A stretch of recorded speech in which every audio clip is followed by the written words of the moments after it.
Nos conocemos iniciar este siguiente semestre, que es continuación del curso nada más. Hay cosas importantes, hay temas que no podemos dejar pasar por alto dentro del cronograma. Si bien este tema no estaba incluido hace algunos años, es importantísimo tener reconocimiento, no solamente en el diagnóstico, no solamente desde el punto de vista de la fisiopatología, la epidemiología, sino justamente lo que nos compete a nosotros ahora es la terapéutica, ¿no?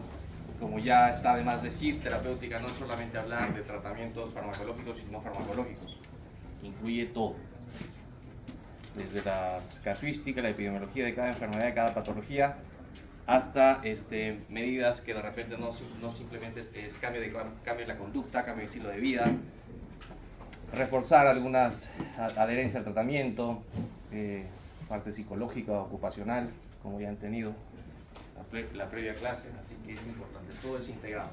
Bien, vamos a hablar del manejo terapéutico de la sepsis y shock séptico.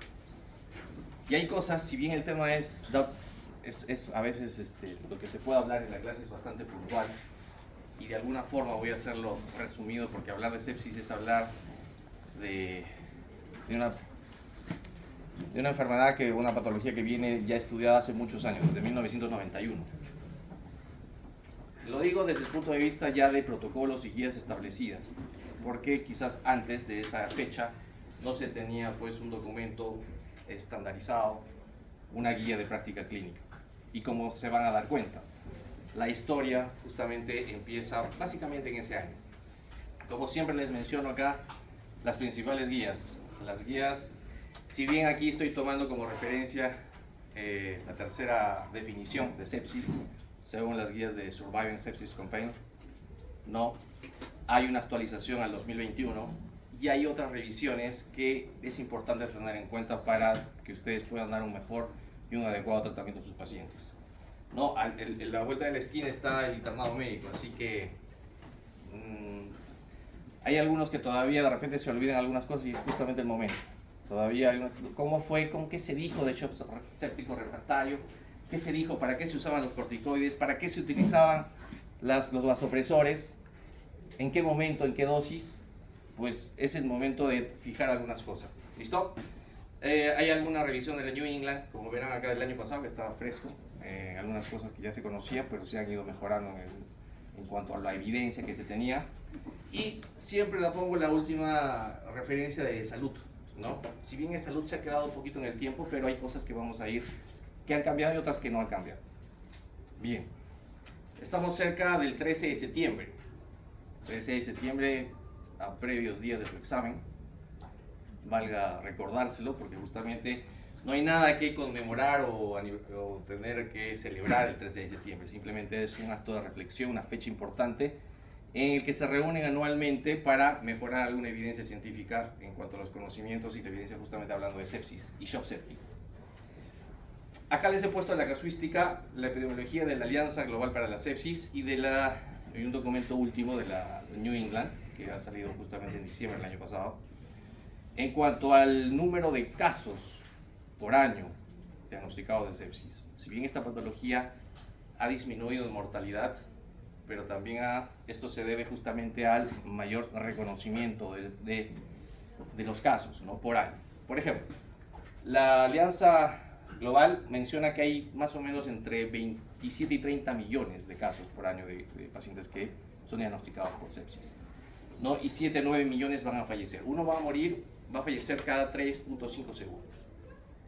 Y los que puedan sobrevivir, muchos de ellos van a tener algún tipo de discapacidad.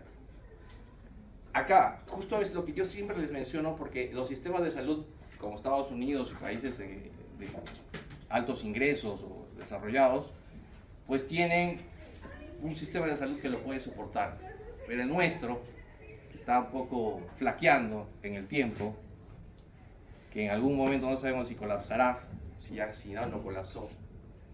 Pues esta referencia es alarmante. Por ejemplo, la más actualizada de 48.9 millones de casos de sepsis y 11 millones van a morir relacionadas a la sepsis.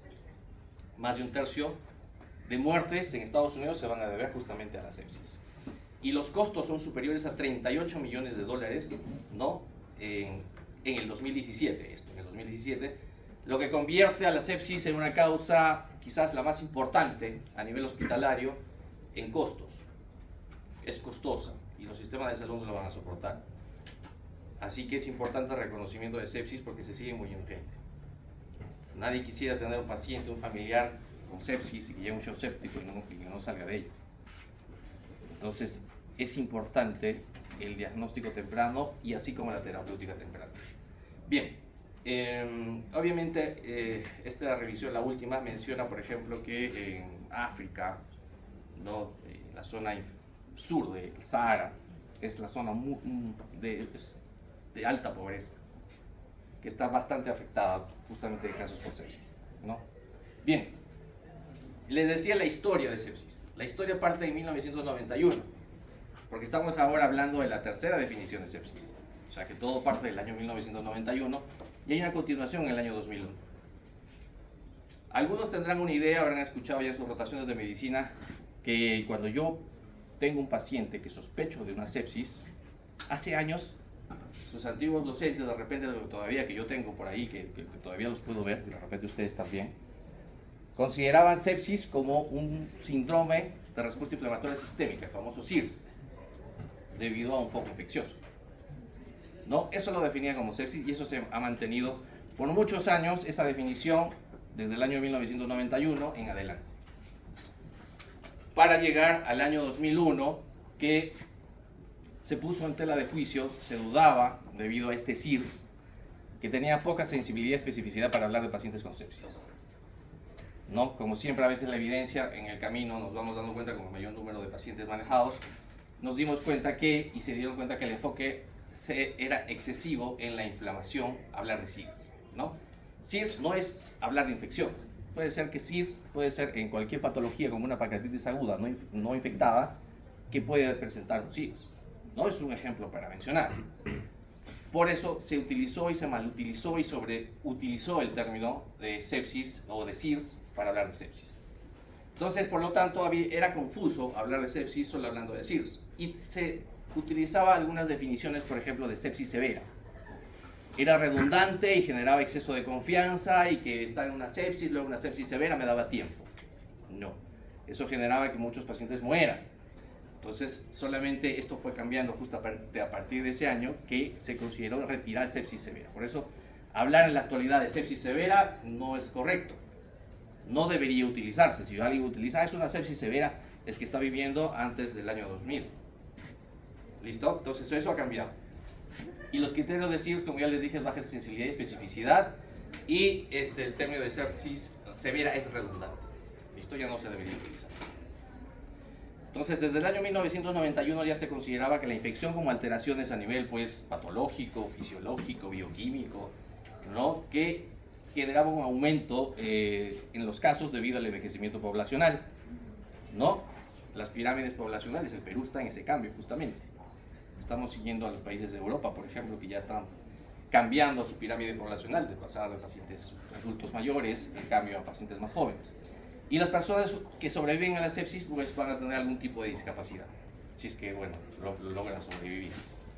Bien, como les dije, en el año 1991, SIRS más infección igual a sepsis. ¿No? Eso es lo que se utilizaba y por lo tanto utilizaba bastante estos criterios de SIRS, ¿no? Que mayor o igual a 2 puntos indicaba síndrome de la respuesta inflamatoria sistémica.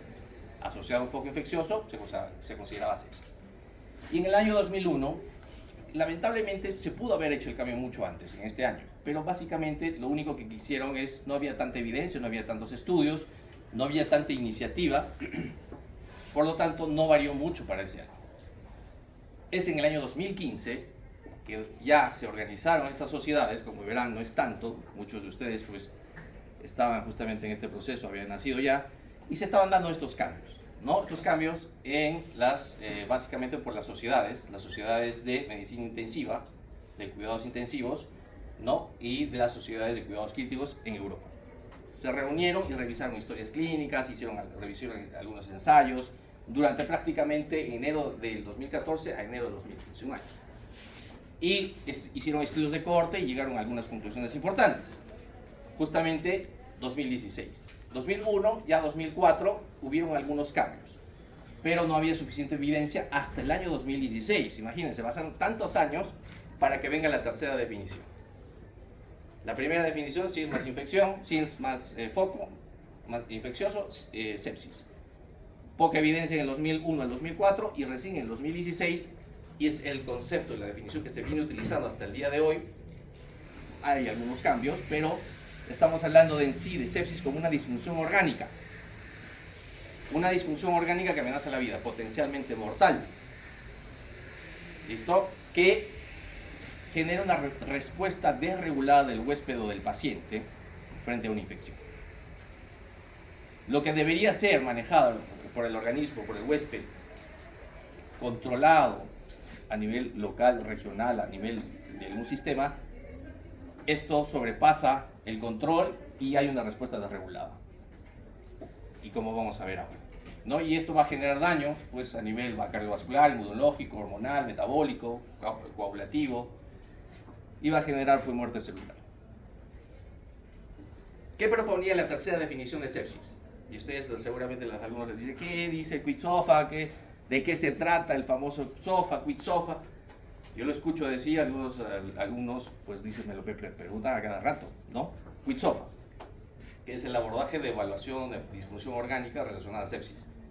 Hablar de la puntuación mayor a 2 puntos, se habla de una mortalidad del 10%.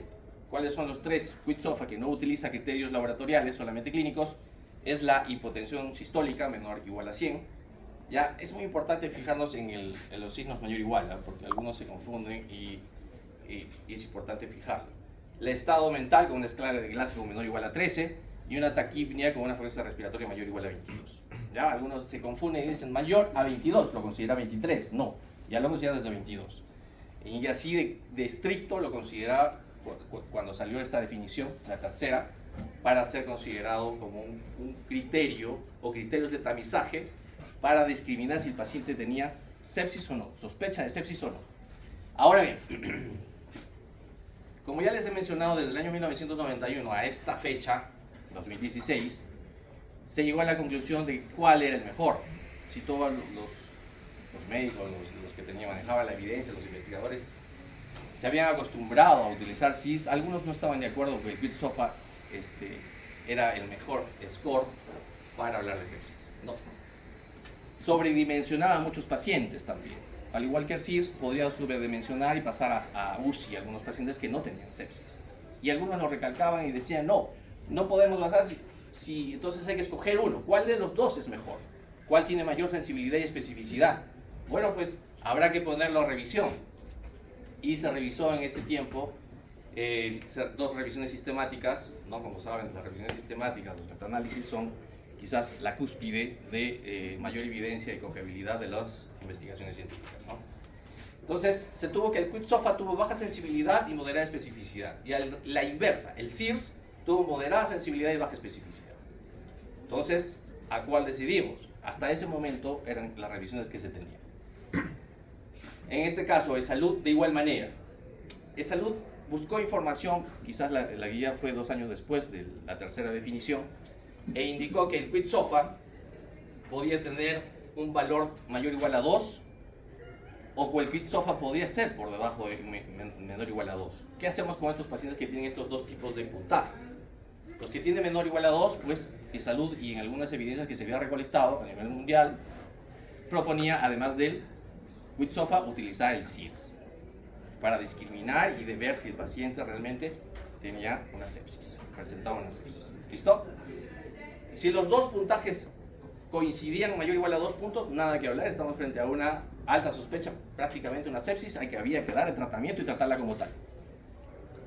Pero en pacientes que tenían menos de 2 puntos en tanto en Quitsofa como en SIRS, ¿qué se hacía? Pues aquí entraba a taller el criterio médico. Y ahí entraba la discusión. Entonces había que buscar otros criterios adicionales a estos scores. Así que los que son fanáticos del Quitsofa o del SIRS, pues tenían que basarse en otros factores. Personas mayores de 75 años, adultos mayores frágiles, pacientes sometidos a alguna cirugía que iban a ser sometidos a un procedimiento invasivo, algunos que tenían daño de la piel y mucosas, pacientes que abusaban de las drogas, pacientes hospitalizados, que usaban catéteres, gestantes, en fin. Había que buscar algunos criterios cuando los scores no coincidían o eran bajos. Entonces, había que replantear si los scores eran por debajo de 2 puntos, ¿no? Había que ver si es que realmente era una sepsis o era otra patología, ¿no? Y porque la sepsis, lamentablemente, como hay muchas patologías en medicina, tienen a veces signos y síntomas inespecíficos. No es tan fácil como uno quisiera, como a veces el paciente quisiera que le digan, usted tiene esto y usted tómese esa pastillita, está inyectable. No es así. Lamentablemente a veces hay que ir más allá de simples scores para los fanáticos de los scores. Entonces, ¿cuáles son los exámenes que yo puedo solicitar en un paciente que yo sospecho de sepsis? Tenemos los gases arteriales, que tienen una utilidad, la glucosa, el lactato, los hemocultivos, los cultivos. Va a ser dirigido en los cultivos, ya sea de lo que estoy dirigiendo en el paciente. Si estoy sospechando una infección urinaria, será un cultivo.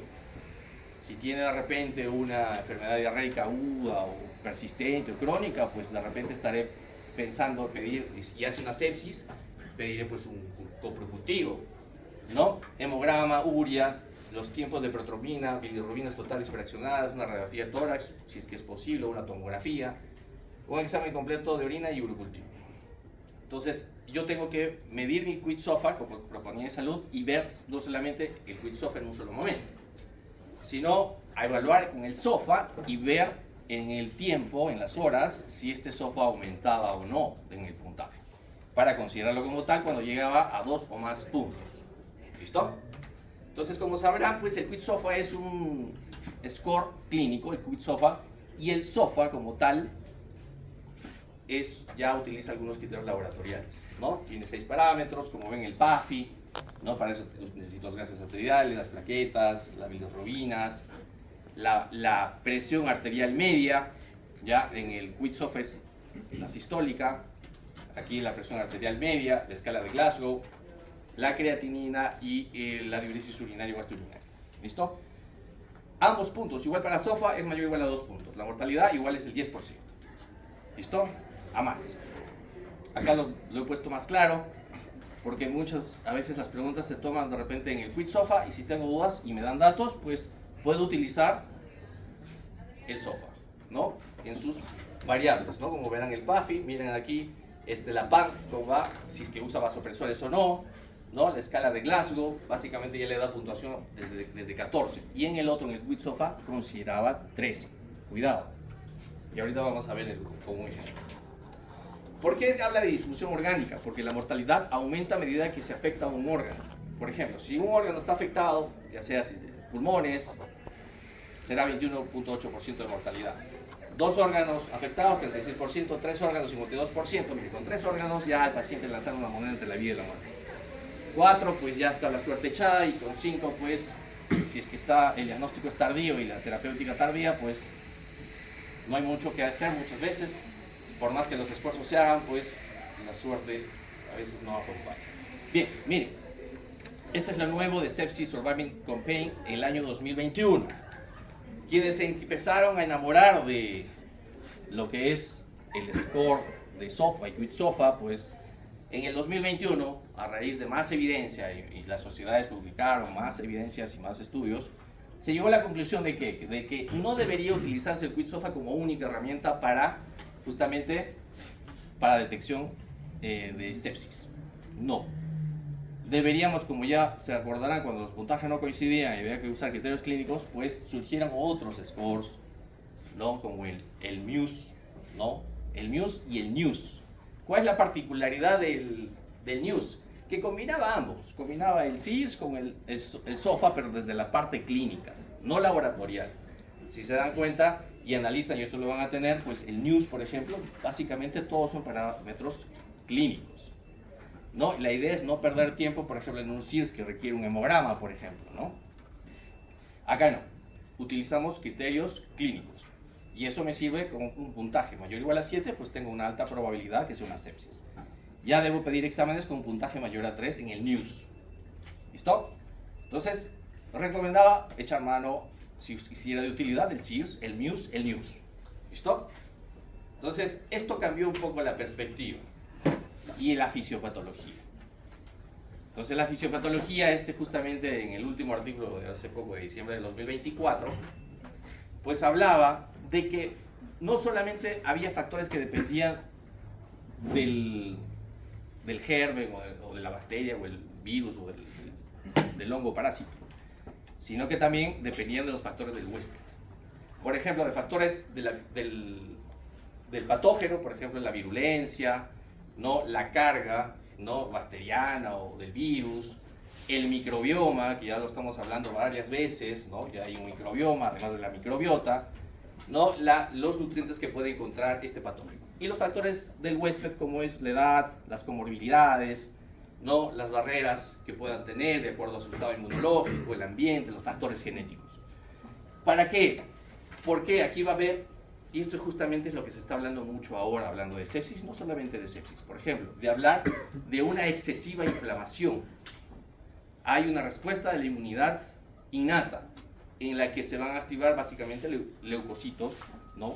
Linfocitos, monocitos, y se van a activar algunas proteínas mediadores inflamatorios como los DAMs, son pues, los patrones moleculares asociados a daño, como también los PAMs, ¿no? Patrones asociados a patógenos, los NETs, ¿no? Entre otros, que van a generar pues una respuesta inflamatoria, pero también una respuesta antiinflamatoria, con agotamiento de la respuesta antiinflamatoria, generando un estado de inmunosupresión. Entonces, no solamente se habla desde este SIRS, sino como un síndrome, sino también como un CARS, como vamos a ver ahora, ¿no? Esto es básicamente dicho de otra manera a nivel molecular, además de los DAMs, los PAMs, que van a generar una respuesta no solamente local, digamos pulmonar o digestivo, ¿no? Con mediadores inflamatorios, entre ellos los principales, interleuquina 1, factor de necrosis tumoral, ¿no? Sino que van a generar una cascada inflamatoria no solamente a nivel local, sistémica, sino a nivel de todo el huésped, ¿no? En los diferentes sistemas. Se va a desbordar, hay una desregulación en respuesta a esta infección.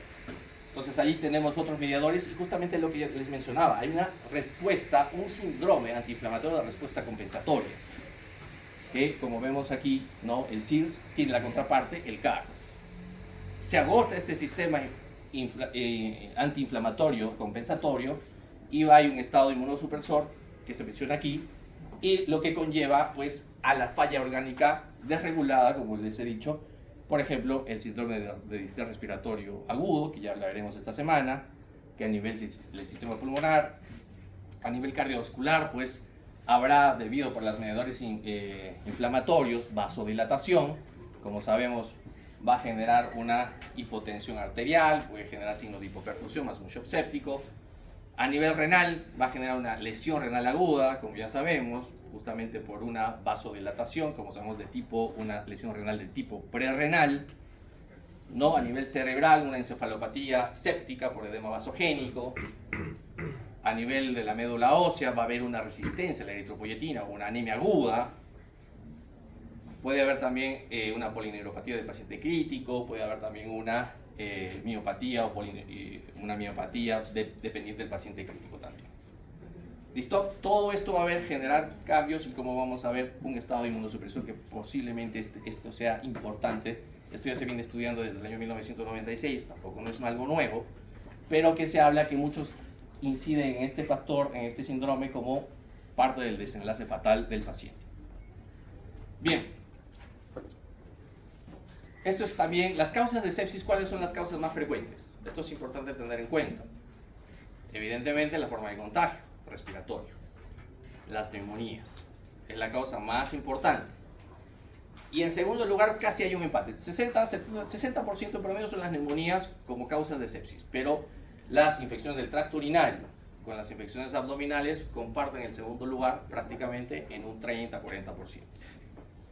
¿Listo? Esto en el New England, en la última publicación, de igual manera coincide con estos porcentajes.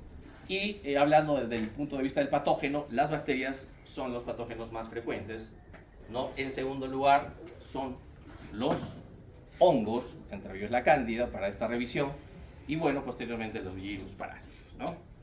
Entonces es importante, evidentemente es de acuerdo a la edad y hablando desde el punto de vista global, ¿no? ¿Cuál es la frecuencia más alta? Bien, en algún momento me dijeron, estoy frente a un shock séptico. ¿Cuándo reconozco un shock séptico? Tiene ciertos criterios para hablar de estas guías, pues establece claramente los criterios para hablar de un shock séptico. No es que creo que puede ser un shock séptico.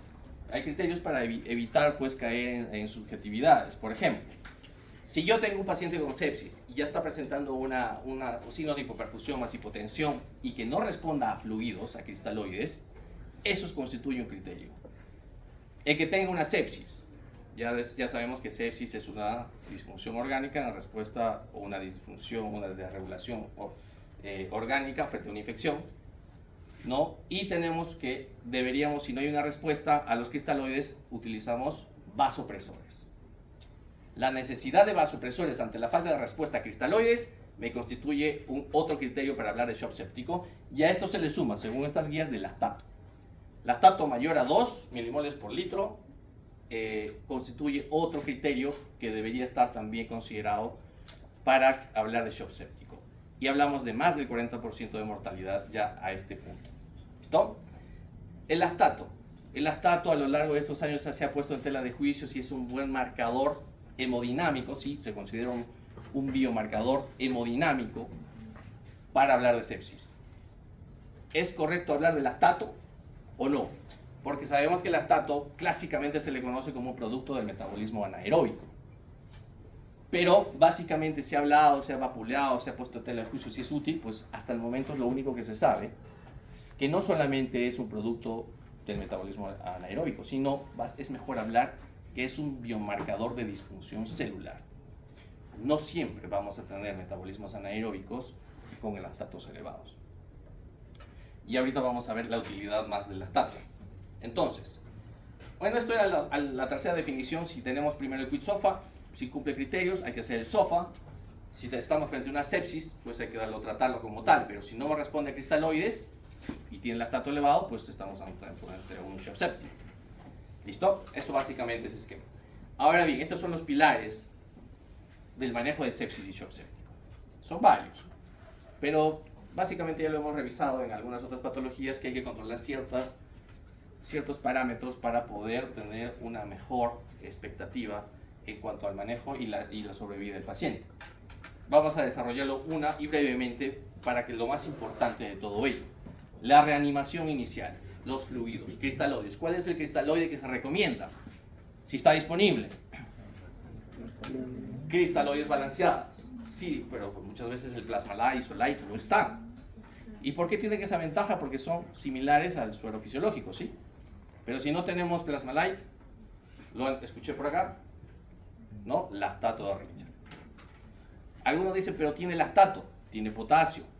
Por eso muchos idealmente sería el Plasma-Lyte, ¿no? Que ya vamos a ver la comparación. La guía, algunos también dicen, a todos dale 30 mililitros por kilo cuando el paciente se ha diagnosticado de sepsis con los scores o los criterios médicos. Pues a veces es perjudicial hablar de este volumen, a veces porque si calculamos, ¿no? 70 kilos por 30 son 2 litros 100, ¿no? Entonces, si este es un paciente que ya es renal, si es un paciente adulto mayor, pues probablemente vamos a generar un síndrome, que sé que está estudiado ahora, síndrome de acumulación de líquidos por sepsis también. Y para eso hay que tomar medidas preventivas. Por eso, la reanimación de fluidos va a depender del momento en que el paciente llega a mí. Porque si el paciente ya recibió estos 30 mililitros en otro lugar, en otro establecimiento de salud, y llega a mí después ya a pasarlo de 3 litros, 4 litros, le voy a volver a dar, pues ahí hay que tener cuidado. Puedo generar este síndrome de acumulación de líquidos y generar todo un problema de sobrecarga en todos los sistemas, ¿no? A nivel cerebral, edema cerebral, en fin, derrame pleural, edema agudo del pulmón, en fin, puedo generar otros problemas y en vez de ayudar al paciente, genero más daño y termino de darle la última estocada yo como médico cuando llega a mí. Entonces hay que tener cuidado. 30 mililitros por kilo cristaloides dentro de las 3 primeras horas de reconocimiento. Pero de esto desde el primer manejo, el manejo inicial, en la primera etapa. Por eso habla de resucitación. Si ya estoy en una etapa de mantenimiento, de compensación, pues de repente ya no le voy a dar líquidos, ¿no? Y tengo que enfocar de acuerdo a la patología. Si su paciente es deshidratado, que ha perdido volumen con una sepsis foco abdominal, una diarrea, una disentería, pues indudablemente tendría que responder los volúmenes, ¿no? Entonces va a depender mucho del objetivo. Manejo de fluidos basado en objetivos de acuerdo al paciente. Bien, ahora bien, como les dije, la resucitación inicial, la fluidoterapia. ¿Y cómo voy a medir? Una vez que yo recibo a mi paciente, tengo que tener biomarcadores o variables que voy a ir midiendo. Y no se recomienda pues las estáticas como son la presión arterial solamente, no solamente por ejemplo el gasto urinario, la frecuencia respiratoria, la temperatura. Hay variables hemodinámicas como la variabilidad de presión de pulso, la variabilidad de la presión sistólica, el manejo de la precarga, ¿no? De repente con la clásica o sencilla maniobra de levantar los miembros inferiores, entrar en el hombur, ¿no? Y medir la precarga, ¿no? Esto, evidentemente, eso, y el lactato también. ¿Listo? El lactato también, además de la clásica, se acordarán, antiguamente se tomaba la clásica presión venosa central, ¿no? Había que estar midiendo lo que es una variable estática, que ya prácticamente está en desuso, ¿no? Entonces hay otras variables que de verdad son de mayor utilidad, por ejemplo la presión de variabilidad de pulso, la variabilidad de presión de pulso mayor a 12, es que este paciente responde a fluidos. Si es menor a 12, este paciente pues probablemente no está respondiendo a fluidos y hay que, de repente está ingresando y hay que ver si tiene los criterios de shock septic. Bien, ¿cuál es el objetivo cuando yo le doy fluidos? Una presión arterial mayor o igual a 65. ¿Cuál es la formulita de presión arterial media? Ya lo saben, ¿no? Es importante recordarla, ¿no? Simplemente voy a duplicar la diastólica para que se equipare con la sistólica, la sumo las dos y entre 3, ¿no? Entonces, lo ideal es que esté sobre justamente los fluidos, o así cuando tengo un shock séptico y le doy vasopresores, tenga que superar ese 65 de presión arterial media. No más, y ahorita vamos a ver por qué. Y hay que normalizar el lactato. Si el lactato está alto, hay que normalizarlo, hay que bajarlo. Si está en 4, está en 5, pues hay que bajarlo, ¿no? El lactato, ahorita vamos a hablar del lactato. En pacientes con sospecha o certeza de sepsis, el lactato justamente, ya les dije que es mejor hablar de un biomarcador hemodinámico de disfunción orgánica, de disfunción celular. Los niveles de lactato están relacionados porque sí, con mayores altas de mortalidad. Eso sí es indiscutible. Se ha visto que entre más alto, en pacientes que tengan más alto, más de 2, y sobre todo los más de 4, la mortalidad es mayor. Aquí, los pacientes con sepsis y lactato mayor o igual a 2 tienen mayor riesgo de muerte. Eso está claro en las guías de salud. Entonces, se quiere buscar también un vasopresor, en caso de shock séptico, que requiera vasopresores, igual buscando esta PAN mayor o igual a 65, y para bajar el lactato, cuando el lactato está por superior a mayor o igual a 2. Hay que bajarlo y estamos frente a un shock séptico y hay que bajar estos valores. Ahora bien, el diagnóstico. Hay que pedir cultivos antes de dar antibióticos. Esa es una mala práctica que ahora hay estudios fenotípicos y genotípicos. Todavía en el Perú estamos en la era del fenotipo, o sea, las características bacterianas, ¿no? Como se ve en el microscopio, pero ya hay pruebas pues genotípicas, ¿no? La reacción en cadena polimerasa para el Mycobacterium tuberculoso, la secuenciación del ADN bacteriano, ¿no? Estamos ya y deberíamos, en otros países eso es cuestión de todos los días, en todos los establecimientos que puedan tener acceso ya lo tienen, pero nosotros todavía estamos viendo al microscopio y viendo las características, haciendo el Kirby-Bauer, ¿no? La placa en agar y haciendo los cultivos. Bueno, pero hay que pedir cultivos, sí, antes de dar antibióticos. ¿Listo? La terapia antibiótica hay que darla. Miren, se debe iniciar antibiótico-terapia empírica, previa toma de cultivos. Empírica dirigido al patógeno o a la patología que estamos dirigiendo el tratamiento, el terapéutico. ¿Listo? Si estoy hablando de una infección urinaria, pues tratamos tratamiento empírico como ya hemos manejado anteriormente. Si es una neumonía, pues tratamiento empírico, ya sabemos las guías, se ha revisado hasta el cansancio. Así que, y esto hay que darlo dentro de la primera hora. Es más, si yo estoy frente a un shock séptico, es inmediato. No espero nada. Es más, algunos para sepsis ponen en tela de juicio esta primera hora, porque ya, como les dije, el paciente pues, ya viene de un tiempo, pues se ha pasado de repente por una clínica o un establecimiento de salud, llegan al hospital en shock séptico y hay que darle tratamiento de inmediato. ¿Listo? A veces ni siquiera hay que esperar la primera hora, pero dentro de la primera hora hay que darlo. Tratamiento empírica, básicamente ya hemos dicho cuál es la cobertura por frecuencia. Cobertura antibiótica justamente para bacterias. Y en segundo lugar, hongos, ¿no? Y sobre todo, ¿en quiénes voy a sospechar darle tratamiento antifúngico? Pacientes con inmunosupresión, con neutropenia, que están haciendo fiebre, ¿no? Persistente, ¿no? Evidentemente en ellos, pues sin dudar, tengo que cubrirlo también ambos patógenos. ¿Listo? Hay que reducir una vez que tengo los resultados del antibiograma, ¿no? Del estudio fenotípico, pues desescalaré de acuerdo a la sensibilidad, a la resistencia del patógeno. Los tratamientos, como saben, y esto ya se está hablando, pues, y es más, a quienes han tenido la oportunidad de revisar la última guía de neumonía, por ejemplo, salido este año, neumonía adquirida en la comunidad, hablamos de que los esquemas cortos no hay diferencia con esquemas largos, más bien tienen un beneficio, ¿no? Evidentemente, desde el punto de vista de resistencia bacteriana, costos, estancia hospitalaria, etc. Para una neumonía se habla de 5 días, a pesar que ya se hablaba de días hasta de 3 días, dependiendo de la buena evolución. Pero deberíamos darle en adquirir en la comunidad neumonías no menos de 5 días. Si todo va bien, 5 días. Así como hablamos de infección urinaria, también 5 días. Son esquemas cortos. Siempre individualizando bacteriemias o infecciones abdominales. Ahora bien, la terapia antibiótica, ¿cuándo usamos la procalcitonina, la proteína C reactiva? No para iniciar tratamiento. Requiere tiempo, requiere costo. Nos sirven básicamente para ir desescalando y retirando los antibióticos. O cuándo lo voy a suspender el antibiótico. ¿Listo? No para iniciar. Bien, aquí debería darse inmediatamente según las guías de salud, la primera hora igual o inmediatamente. Porque por cada hora que pasa aumenta la mortalidad. De igual manera aquí hay que tomar cultivos. Algunos se acordará que los cultivos se tomaban, tómale cultivos cuando haga fiebre. Es una práctica ya un poco antigua, pasada. No se toman los cultivos, los hemocultivos cuando el paciente hace fiebre. Las guías recomiendan ya desde el 2016 que se tomen independientemente de la fiebre. Y si puedo tomar, si tiene un catéter venoso central, una muestra para hemocultivo. Y si tiene una vía periférica, otra muestra para hemocultivo. Si tiene infección urinaria, uricultivos. ¿Listo? Entonces hay que considerar ello. Foco. Si el paciente tiene pues una fascitis necrotizante con un absceso, así lo bombardee de antibióticos, le dé los mejores que tenga disponibles. Si no resuelvo el foco, va a seguir el paciente, lo va a llevar a la muerte. Hay que drenar ese absceso, eso ya lo sabemos.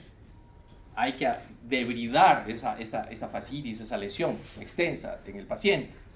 Pues, y muchas veces el paciente tiene un catéter venoso central que se puede constituir en un foco infeccioso. Y hay que retirar ese catéter o cambiarlo. Igual las sondas vesicales, las sondas nasogástricas, ¿no? Entonces, hay que desfocalizar o controlar el foco. ¿Listo? Eso también hay que fijarnos porque muchos pacientes ingresan al hospital, son portadores de sonda. ¿Y cuánto tiempo tiene la sonda? ¿Cuánto tiempo tiene la sonda, doctor? Está verde la sonda, verdosa, está saliendo pus por la sonda. 3 meses. Y ahí está el problema. Bien, entonces hay que eliminar dispositivos de acceso vascular o de repente algún acceso que son invasivos, ¿no? La fluidoterapia, ya hemos dicho, los cristaloides balanceados, la tatorringes es la recomendación. Evitar almidones de hidroximetilo, bueno, eso lo recomiendo para no utilizarlo, pero básicamente hay que reponer el volumen, pero como resucitación, ya lo sabemos. El uso de albúmina, se ha visto un beneficio también en la albúmina, ya sabemos que aumenta la presión oncótica, ¿no? Genera pues aumento de la presión y movimiento de agua al intravascular, y eso va a mejorar el pronóstico del paciente utilizando albúmina. Y eso se está recomendando mucho más, a pesar que la recomendación es débil todavía, pero hay mucha más evidencia a favor de ello. Bien, las soluciones salinas, si bien la guía de salud, como sabemos de salud, pues a veces si lo tenemos disponible la solución salina, a 0.9%, se utilizará. Se recomienda utilizar lactato de Ringer si está disponible, pero si no está disponible, pues utilizamos la solución salina. ¿Cuál es el problema de la solución salina? El cloro, ¿no? Genera acidosis hiperclorémica, acidosis metabólica hiperclorémica y genera vasoconstricción renal, puede generar una lesión renal en un paciente que ya puede generar, como ya hemos dicho, una lesión renal por sepsis. Entonces, es por eso que tiene esos efectos adversos que no se recomienda pues como una primera opción. Pero si no la tenemos, pues podemos utilizarla. Por eso le he puesto acá lactato de Ringer si está disponible. Acá les he puesto los coloides y cristaloides. Las que se utilizan, como vemos allí, los cristaloides, tenemos las soluciones balanceadas como el Plasma-Lye, que son pues similares al suero fisiológico y que tienen la ventaja de relación al lactato de Ringer porque no tienen lactato.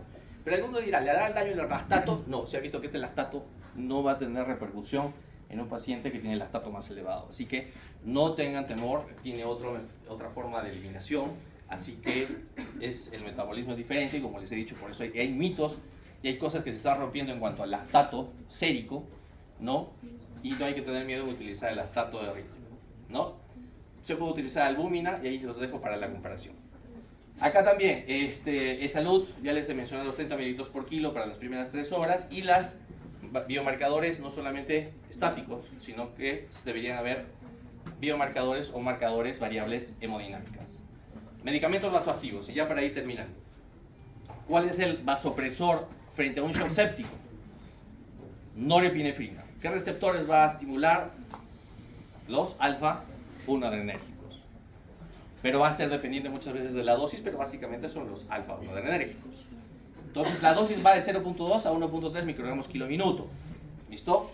Es de elección porque ya sabemos que la norepinefrina tiene menores efectos adversos en relación a la adrenalina y en relación a otros vasopresores como la dopamina, ¿no? Y entre otros. Entonces, vamos a dar norepinefrina. Si no me responde a norepinefrina, ¿cuál es el...? Se recomienda agregar, no sustituir vasopresores. Agregarle a norepinefrina un segundo. Análogo de la hormona antidiurética, que es vasopresina. Si no me responde a dosis moderadas, bajas moderadas, se recomienda utilizar adrenalina. ¿Listo? Y eso ya estaríamos llegando a un shock séptico refractario. Pero si no hay una respuesta frente a un shock séptico de norepinefrina, vasopresina, norepinefrina. ¿Listo? Con el objetivo de ¿qué? De lograr la PAN mayor o igual a 65.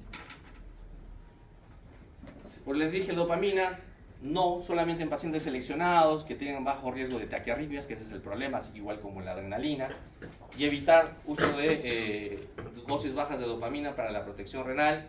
Y la dobutamina, la evidencia es básicamente en pacientes que tienen disfunción cardiovascular, ¿no? Una disfunción, una insuficiencia cardíaca, un shock cardiogénico asociado a un shock séptico. ¿Listo? Bien. Otra pregunta que siempre les van a hacer en las visitas. Le voy a pasar los vasopresores frente a un shock séptico por vía central o vía periférica. Antes decía vía central, a todos. Vía central porque puede generar una flebitis, necrosis, ¿no? Puede generar émbolos, pero se ha visto que los riesgos son menores. No es como se creía anteriormente con el número de casos en ensayos que se han estudiado, y se puede utilizar una vía periférica. Pero a medida que las vasopresores como la norepinefrina los vamos aumentando la dosis, se recomienda cambiarla a una vía central. Si bien se ha reportado que la casuística es bajita, pero podríamos cambiar a un catéter venoso central en las primeras 24 horas, pasadas 24 horas. Entonces, el uso de norepinefrina en las guías de salud, como les dije, es de elección porque tiene menor riesgo de arritmias cardíacas, ¿no? De igual forma, recomendamos usar norepinefrina como primera elección, es una recomendación fuerte a favor en las guías de salud. De igual manera, noradrenalina en sepsis, las dosis de 0.01 hasta 3.3 microgramos kilo minuto son las dosis más altas, pero no voy a esperar utilizar las dosis más altas para agregar vasopresina. Si ya estoy viendo, por ejemplo, ahorita vamos a ver los criterios, pero en pacientes que persistan con una PAN por debajo de 65, a pesar de la fluidoterapia y con vasopresor, puedo llegar a tener hasta 3 vasopresores, ¿ya? Para evitar la hipotensión. Entonces, en el algoritmo, Si yo tengo un shock séptico, que voy a empezar con la noradrenalina y no logro la PAN de 65 más, le agregaré vasopresina. Si no lo controlo, epinefrina. Y si no lo controlo, ya estoy frente a un shock refractario. Y acá se propone, a pesar que es todavía controvertido, a pesar que estamos en el año 2025, se sugiere, no se recomienda utilizar corticoides.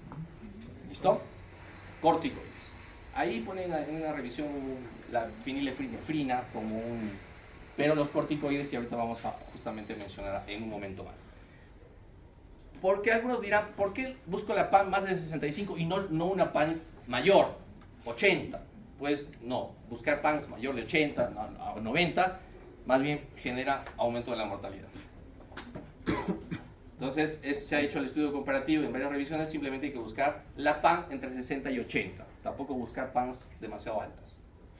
Y los corticoides, ¿cuál es la utilidad de los corticoides en shock séptico refractario? ¿En qué casos? Ya hemos hablado en la segunda o tercera clase, hemos hablado de manejo de corticoides en shock séptico. ¿Cuál es la utilidad de los corticoides en sepsis? Y en este caso, hablando específicamente de shock séptico. Si alguien lo sabe, me lo menciona ahora. Si no, lo mencionaremos también porque es importante tener en cuenta esto. Se los dejo, no sé si hay alguno que quiera comentarlo. La rápida capacidad para modular la información. No es la razón más importante. Sabemos que los corticoides es un antiinflamatorio por excelencia. Y como corticoide retiene sodio y agua y puede mejorar la presión arterial. Pero hay una razón mucho más importante que esa razón que has mencionado, que es un efecto normal en los corticoides, que es básicamente cuando el paciente está en shock séptico refractario, hay una desensibilización de los receptores alfa y beta adrenérgicos. Va a generar como una especie de insuficiencia suprarrenal, pero que afecta a los receptores, y que lo que va a hacer los corticoides es justamente volverlos a sensibilizar, los alfa y beta adrenérgicos, sobre todo los alfa, actúa la noradrenalina, que es justamente para tener una mayor eficacia, ¿no?, del uso de estos vasopresores. ¿Y qué dosis vamos a utilizar? Ya la conocen ustedes, la dosis de 200 miligramos al día, o en infusión, o también darle bolos de 50 cada 6 horas, ¿sí? 50 cada 6 horas en infusión. Algunos proponen que es mejor darle infusión, pero se ha visto que en general es igual. Esto cuando ya estamos utilizando 3 vasopresores. ¿Listo? Iniciar con la norepinefrina o epinefrina supera los 0.25 microgramos kilo minuto. Son dosis bajas moderadas, pero ya estamos agregando otros, y que a las 4 horas de su inicio no hay respuesta en el control del shock, o sea, buscando una PAN más de 65. ¿Listo? No se olvide, porque muchas veces, ¿cuándo vamos a utilizar? En la actualidad hay otros, por ejemplo, habrán escuchado del azul de metileno, también controvertido. Si el corticoide es controvertido, el azul de metileno también. Se ha estado queriendo utilizar también para shock refractario, tan igual como la hidrocortisona, pero quizás tiene menor evidencia todavía que los corticoides. Productos sanguíneos. ¿Cuándo voy a transfundir glóbulos rojos? Cuando la hemoglobina es menor a 7, pero no siempre es así, ¿no? Si el paciente tiene una disfunción cardiovascular, un infarto agudo de miocardio, una insuficiencia cardíaca, cuando la hemoglobina esté entre 7 y 8, ¿no? Ya, claro. Bueno, eso varía, ya hablaremos en su momento de las transfusiones. Plaquetas. Menos de 10.000 voy a transfundir, en ausencia de sangrado, voy a transfundir plaquetas, concentrado plaquetario o aféresis, ya lo mencionaremos también. Y cuando es menos de 20.000, si el paciente ya tiene un riesgo significativo de sangrado. Recuento más alto de plaquetas, por ejemplo, si tuviese mayor o igual a 50.000, si hay sangrado activo, o ahí se va a someter a una cirugía, procedimientos invasivos. Glucosa. ¿Cuándo va a ser glucosa en infusión? Cristalina, insulina cristalina. Cuando la glucosa supera mayor de 180 en 2 controles, hay que tratarlo con infusión. Entonces, el objetivo es buscar una glucosa entre 144 y 180 a nivel hospitalario. ¿Listo? Igual hay que hacer los controles con la infusión, pues cada 2 horas o cada 1 a 2 horas, ¿no? Y ir regulando la velocidad de infusión. Y bueno, hacerlo cada 4 horas y está más estable, ¿no? Ya estamos teniendo un control de la glucosa. ¿Cuándo uso bicarbonato? Porque todos quieren dar bicarbonato en la actualidad, pero el bicarbonato ya no sabemos, y lo hemos repetido al menos en las clases prácticas. El bicarbonato solo se utiliza cuando el riesgo-beneficio pues el beneficio supera el riesgo. Estamos en un paciente que está a punto, que puede estar a punto de que pueda fallecer y no va bien, solamente en shock séptico con acidosis metabólica grave, un pH menor o igual a 2 y que tenga además una lesión renal aguda tipo AQI2 o AQI3. Solamente en este caso, con paciente con sepsis o shock séptico, en este caso shock séptico, vamos a utilizar bicarbonato. Si no, no lo utilizamos. Es perjudicial, ya sea por el sodio, ya sea porque el beneficio no. Lo único que va a hacer en este caso todavía el beneficio es sí va a disminuir el que vaya a una terapia de reemplazo renal, el menor tiempo de uso de vasopresores, ¿no? Pero quizás la mortalidad no va a haber un cambio. Ventilación mecánica. Si el paciente va a ventilación mecánica, ya para terminar, voy a utilizar la posición prona, 16 horas hasta 24 horas, ¿no? ¿Se acuerdan en el COVID de que había que ponerlos a todos boca abajo? Si llegaba a una ventilación mecánica, pues se recomendaba, por ejemplo, para el síndrome de distal síndrome de distal de inflamatoria aguda, solamente se recomendaba utilizar los CAF, ventilación justamente con cánulas de alto flujo. Se recomienda en vez de ¿qué? De ventilación mecánica no invasiva. O sea, si yo tengo la opción que ya agoté mis sistemas de oxigenoterapia convencionales, como son mi cánula binasal, mi sistema Venturi, mi bolsa con reservorio, pues debería darle la chance a mi paciente utilizando el CAF. Pero no todos, o los cánulas de alto flujo, pero no todos van a tener una respuesta, ¿no? Hay que usar el índice de ROX, hay otros índices también que se pueden utilizar si es que el paciente puede ser beneficio de las cánulas de alto flujo. ¿Listo? Entonces, la posición prona sobre la supina, ya hemos dicho, para el síndrome de distal respiratorio agudo, inducido por sepsis, y cuando tiene una PAFI menor a 150. Los PIPs se recomienda usar los altos sobre los bajos, ¿no? Ventilación mecánica, ya le hemos dicho, los CAF, en vez de la ventilación no invasiva, pero si el paciente pues, no responde, hay criterios para utilizar ventilación mecánica invasiva, ¿no? Por ejemplo, el PAFI, que esté por debajo de 100, uso de músculos accesorios, eso ya hablaremos también en su momento en las clases prácticas de insuficiencia respiratoria. Bien, ARSNet recomienda utilizar volúmenes corrientes oquidales bajitos, ¿no? Basado en el peso ideal del paciente, 6 mililitros por kilo, la presión plató menor de 30, ¿no? Siempre volúmenes bajos, ¿no? Y los parámetros ventilatorios basados en volúmenes. Y ya para terminar, terapia de reemplazo renal, no solamente porque se eleva la creatinina voy a darle terapia de reemplazo renal como diálisis, hemodiálisis. Tiene que haber una emergencia dialítica que ya hemos hablado en su momento, ¿no? Hipercalemia, refractaria, edema agudo de pulmón, sobrecarga de volumen, etc., ¿no? Uremias, complicaciones urémicas. Entonces, en las 3 horas y en las 6 horas, antes se hablaba de 3 horas y 6 horas, y esto ha cambiado. Es la primera hora en la que le voy a dar, y esto se resume básicamente todo. Desde el que el paciente entra en contacto con el personal médico de salud, hay que tomar el lactato y remedirlo para bajarlo si está mayor a 2. Obtener cultivos con la finalidad de dar antibiótico-terapia empírica de amplio espectro, basado en el foco probable que tiene el paciente. Resucitación con fluidos, cristaloides balanceados, idealmente si es que tenemos lactato de Ringer, 30 mililitros por kilo. Sobre todo si hay hipotensión, el lactato mayor a 4, y si no responde a fluidos, vasopresores. ¿Listo? Vasopresores. Esto simplemente lo resume los 5 pasos. Y este es el algoritmo que lo resume. Acá habla de SIRS y del SOFA with SOFA. Utiliza los dos, pero ya sabemos que podemos utilizar el MUSE, el NEWS también, ¿no? Igual, si no responde a fluidos, para la PAN menor de 65, daré vasopresores, hasta 3 vasopresores. Si no responde shock séptico refractario, corticoides, y ya sabemos el motivo por qué. Y bueno, pues, y esperando que el paciente pues, pueda responder a las medidas. Muchas veces, a veces el diagnóstico es tardío y la terapia es tardía también, y bueno. Lo primero que hay que hacer en las primeras horas, además de la historia clínica, no se olviden, la exploración física, los cultivos, los antibióticos, si no hay respuesta a los vasopresores, EKG, si sospechan un shock cardiogénico, ¿no? sonda vesical si quiero medir el gasto urinario, el oxígeno, no se olviden, el oxígeno para buscar una saturación para nosotros mayor a 92, ¿no? Pero sobre todo si está por debajo de 90, pues hay que dar oxigenoterapia. ¿Listo? Y las primeras 6 horas ya tiene que estar el paciente en la UCI, entre un shock séptico, ¿no? Para tratarlo, y hay que ir midiendo el lactato, ya hacer un control de la glucosa con infusión, las transfusiones que hemos hablado. Y para terminar, paciente varón de 70 años con antecedente de hipertensión, diabetes mellitus e hiperplasia benigna de próstata o crecimiento prostático.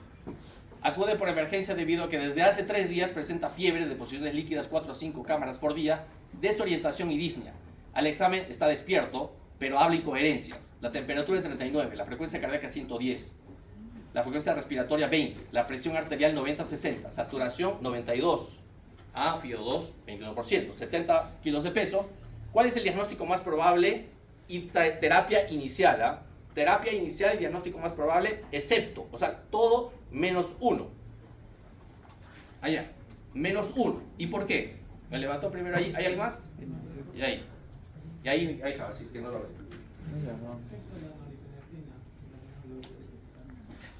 ¿Qué cuadro es? Sepsis severa, sepsis, shock séptico, infección. Si no me respondes eso, de nada me sirve la terapia.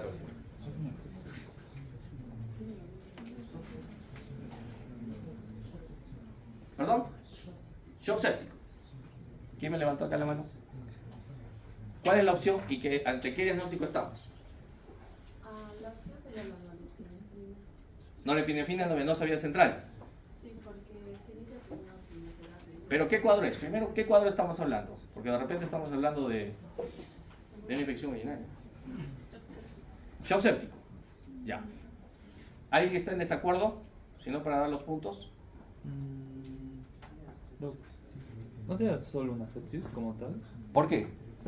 Es que, o sea, solo viendo los criterios, podrías, Ajá. o sea, por ejemplo, el ¿Qué Quetzalcoatl. criterios? Quetzalcoatl. Quetzalcoatl, Ya. que tienen, digamos, mayor de igual de 2, pues, ¿no? Lo considero como una sepsis confirmatoria. ¿Tiene mayor o igual a 2 puntos? Sí. ¿Cuáles? Lo que es... Solo para recordar, miren, solo menciono los parámetros. Presión arterial sistólica, escala de Glasgow, la conciencia y la frecuencia respiratoria. Primero, la hipotensión sistólica, Ya, menor a menor a 100. 100. Tiene un criterio. ¿Y el otro? El sensorio, el Glasgow, pues. Ya, si el paciente está desorientado, ya sé que es un paciente, solamente me menciona que está desorientado, es Glasgow 14. Pero si además habla incoherencias, ya es 13. Cuidado, eso es para exámenes. Ya, tiene 2 puntos. Ujú. Entonces es... Sepsis. ¿Y por qué no es shock séptico? Porque si fuera shock séptico, ya le inician de una vez vasopresores, eso creo. O no respondía a lo que es la fluidoterapia. No responde a la fluidoterapia. ¿Y este paciente le han dado fluidos? No. ¿En algún lado menciona? No. No. Por lo tanto, ¿este paciente le vamos a dar meropenem endovenoso y control de foco? Sí. ¿Le vamos a iniciar lactato de Ringer como reanimación? Ahí le está dando 30 por 70 kilos, ¿no? ¿Vamos a medir el lactato? Sí. ¿Hay que pedirle cultivos? Y hay que iniciar cobertura antibiótica si no tengo disponibles los... ¿Por qué no la norepinefrina? Porque hay que ver si... Correcto, es una sepsis y solamente la norepinefrina la vamos a utilizar si no me responde a Fluidos. fluidos. Y esta es una sepsis. ¿Listo? Quedamos ahí. Gracias.